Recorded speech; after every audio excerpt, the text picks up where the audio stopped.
नमस्कार दोस्तों, जय हिंद। आज है 27 अगस्त और 27 अगस्त के पहले शिफ्ट का जो एग्जाम है वो हो चुका है और लड़के बाहर आने लगे हैं, उनका एग्जाम रिव्यू भी आने लगा है। आज के शिफ्ट में मुख्य रूप से क्या पूछा और क्या नहीं पूछा इसकी चर्चा हम थोड़ी देर से करेंगे, लेकिन 80 से 82 नंबर वाले एक दो लड़के हर लैब में हैं और जैसे कि लोगों ने हवा उड़ा रखा है बहुत सारा कि भयंकर नंबर ला रहे हैं 80 85 नंबर।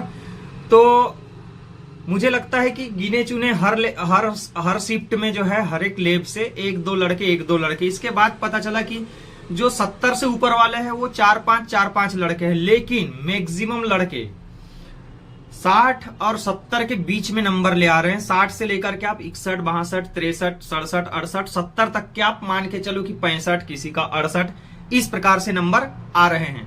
जैसे कि आपने कल के एग्जाम में देखा होगा, मेरा कल का रिव्यू देखा होगा कि उसमें जो है संगठन से रिलेटेड बहुत सारे क्वेश्चन पूछ रहे हैं, जैसे कि मैंने बारे में और आसियान के बारे में। तो कल के शिफ्ट में सार्क और आसियान पूछा था। आज के शिफ्ट में क्या पूछा है उसकी चर्चा मैं आपको 2 मिनट में कर देता हूं। जैसे आज पूछा है भाई ओपेक के बारे में, तो ओपेक क्या है आपको पता होगा। आप ओपेक के बारे में पढ़िए। ओपेक की स्थापना कब हुई थी? 1960 में हुई थी, आपको पता होगा। इराक की राजधानी बगदाद में जो है इसका गठन हुआ था। अब इसका मुख्यालय कहां पर है आप मुझे कमेंट करके बताना। और दूसरी चीज है कि ओपेक के बाद में आज पूछा है यूएनओ के बारे में, एक क्वेश्चन पूछा है। यूएनओ भी एक संगठन है, आपको पता होगा, जिसमें 193 कंट्रीज शामिल है।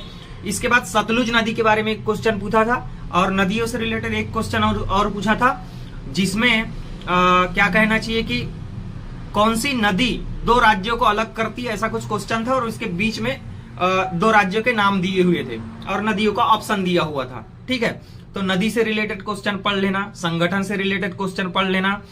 इसके अलावा प्रायिकता से एक क्वेश्चन पूछा है। गणित में सबसे ज्यादा नंबर लाने वालों की संख्या मैंने बता दिया, 60 से 70 लड़कों के बीच में है। रोग से क्वेश्चन आ रहा है, बायोलॉजी में रोग वगैरह देख लेना। ठीक है, वायरस से और बैक्टीरिया से होने वाले जितने रोग हैं वो सब देख लेना। इसके अलावा फिजिक्स में कल के तीनों शिफ्ट में मात्रक से रिलेटेड एक 2 क्वेश्चन पूछा था। आज भी मात्रक वाले क्वेश्चन पूछे गए हैं। इसके बाद पुरस्कार से क्वेश्चन पूछ रहा है। कल पूछा था प्रीतजर पुरस्कार के बारे में, पत्रकारिता के क्षेत्र में पूछा था। आज भी पुरस्कार के बारे में क्वेश्चन पूछा गया है, तो आपको पुरस्कार भी पढ़ना है। इसके अलावा एमपी के भी क्वेश्चन जो किले और मठ से रिलेटेड पूछा है। खजुराहो में जितनी मूर्तियां हैं, जैसे 85 मूर्ति आपने पढ़े होंगे, उनमें से जो है सबसे ऊंची मूर्ति कौन सी है करके पूछा है, या सबसे ऊंचा मंदिर पूछा है। ठीक है, तो ये सब चीजें आपको याद रखना। लंबाई सहित आज दिया था, जैसे कि मैं आपको 2 मिनट में बता रहा हूं कि ये सब कुछ पढ़ लेना, ये सब कुछ देख लेना। ऐसे ही आप 2 मिनट में पढ़ लेंगे। यदि आप ऐसा सोच रहे होंगे तो गलत है। आप तभी पढ़ पाएंगे 2 मिनट में जब इससे पहले आपने गहन अध्ययन करी होगी। आपका पुराना पढ़ा हुआ जो है वो आपको अभी इस समय में धैर्य देगा, संयम देगा। इसीलिए कहते हैं कि एग्जाम से पहले आप अपनी पूरी तैयारी कर लिया करो, तो एग्जाम के समय कुछ भी कम ज्यादा होता है, छोटे बड़े टॉपिक रहते हैं तो उनको पढ़ने में दिक्कत नहीं होती। हर किसी से पूछ लेना जिसने भी नौकरी लिया है या नौकरी छीना है, तो उसका एक ही उद्देश्य होता है कि वो सारा का सारा चीज पढ़ लिया होता है पहले ही, और जैसे ही एग्जाम शुरू होते हैं वो ज्यादातर इधर उधर की बात को ना करते हुए शॉर्ट में अपना एनालिसिस देखता है और एनालिसिस देख के जो है पढ़ाई करता है, कंटिन्यू उसको याद कर लेता है या रिवीजन कर लेता है, सब कुछ कर लेता है।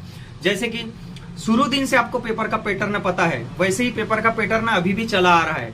मैथ के टॉपिक को मैं बार बार आपको नहीं बताऊंगा, क्योंकि मैथ और रीजनिंग जो है ऐसे कोई खाने पीने वाली चीज नहीं है कि मैं आपको अभी टॉपिक बताऊंगा और आप 10 मिनट में पढ़ लोगे और कल जाके सही करके आ जाओगे। मैथ पढ़ने के लिए भी कम से कम 6 महीने तक किताब को घिसना पड़ता है, पलटना पड़ता है और पढ़ना पड़ता है, बार बार रिविजन करना पड़ता है, तब जाकर के कहीं ना कहीं आप मैथ में ट्रिक के द्वारा जो है मैथ को हल कर पाते हैं। और बेसिकली आप रीजनिंग भी देखे होंगे, जिसका मैथ क्लियर है रीजनिंग उसका ऑटोमेटिक क्लियर हो जाता है। रीजनिंग में ये देखना रहता है कि आपको जो है समझने वाली चीज क्या क्या है और तार्किक आप समझ सकते हैं कि वो क्या है। अगला जीके जीएस से रिलेटेड मैं बता रहा हूं, आप घबराए बिल्कुल भी नहीं, बहुत सरल क्वेश्चन आएगा जीके जीएस में आपको, और जो 2, 4, 8, 10 टफ क्वेश्चन आएंगे वो सभी के लिए टफ क्वेश्चन रहेंगे। आपका एकदम सेफ स्कोर रहेगा 70 से ऊपर, और यदि आप 60 से ऊपर नंबर लाए हैं तो फिजिकल की तैयारी करना शुरू कर दे, क्योंकि कुछ लोग तो भाई 70% झूठे ही बोलते हैं, लाएंगे 50 और बताएंगे 70-75, ठीक है, लाएंगे 60 और बताएंगे 70, ठीक है। इसीलिए बता रहा हूं कि ये जो एनालिसिस होता है ना, यूट्यूब का एनालिसिस आप जो देखते होंगे, ये एनालिसिस 100% सही नहीं होती है, ठीक है। जैसे कि आप एग्जाम देके एकदम से बाहर निकलेंगे, आपके सामने कोई कैमरा वाला खड़ा है, बोल दिया कि हाँ हाँ सर, बोलिए सर, कैसा रहा सर आज का पेपर, सर आपके कितने नंबर आए। अब आप बोलोगे कि यार कैमरे में तो मेरे को बहुत सारे लोग देखेंगे, उसके लिए मैं क्या करूं, तो आप बोलोगे कि नहीं चलो 2, 4, 8, 10 नंबर में बढ़ा के बता देता हूं। ऐसे ही होता है, सेम यही प्रक्रिया सभी के साथ होती है। सब लोग चाहते हैं अपनी इज्जत को बचाना, ठीक है। यदि आप भी कैमरे के सामने गए होंगे, यदि झूठ बोले होंगे तो आपको पता होगा, और यदि झूठ नहीं बोले होंगे, सच बोले होंगे, तो आज नहीं तो कल आपको जरूर सफलता मिलेगी, ठीक है। चलिए धन्यवाद। 27 अगस्त का ये फर्स्ट शिफ्ट का रिव्यू है। मैं सेकंड शिफ्ट और थर्ड शिफ्ट की रिव्यू लाने की कोशिश करूंगा। इतना ही बोल करके आपको आपके पेपर के लिए अग्रिम बधाई एवं शुभकामनाएं। जय हिंद, जय भारत। चैनल को एक बार सब्सक्राइब कर देना, हो सके तो लाइक कर देना। वैसे आपका बहुत सारा प्यार मिल रहा है, धीरे धीरे करके मेरे चैनल पे 160 प्लस सब्सक्राइबर्स हो गए हैं। धन्यवाद, थैंक यू, जय हिंद, जय भारत।